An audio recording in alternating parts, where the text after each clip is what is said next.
ഞാൻ മുട്ട പുൾസാണ് തയ്യാറാക്കുന്നതിനായിട്ട് ആദ്യം ഞാൻ അല്പം കുരുമുളക് ആവശ്യമായിട്ടുള്ള ഉപ്പ് രണ്ടും കൂടെ ഒന്ന് യോജിപ്പിക്കും. സ്റ്റൗ കത്തിച്ചു.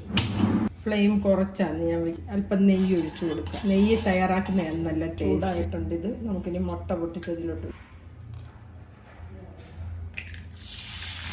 നമുക്ക് ഇതിൻ്റെ പുറത്തോട്ട് ഉപ്പും കുരുമുളക് പൊടിയും കൂടി ഇട്ട് കൊടുക്കും. ഇതൊന്ന് അടച്ച് വെക്കണം. 1 മിനിറ്റോളം ഞാനിത് അടച്ച് വയ്ക്കും. 1 മിനിറ്റ് ആയിട്ടുണ്ട്. നമുക്കിത് തുറക്കാം.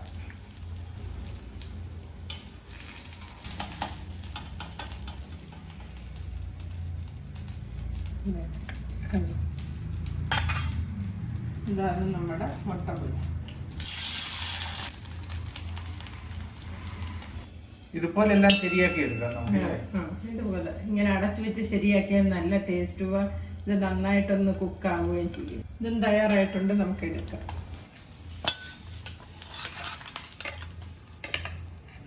മുട്ട പൊളിച്ച് എല്ലാം റെഡിയാക്കി എടുത്തിട്ടുണ്ട്. കണ്ടോ? ഇതുപോലെ ഒന്ന് തയ്യാറാക്കി നോക്ക്. നല്ല ടേസ്റ്റാണ്.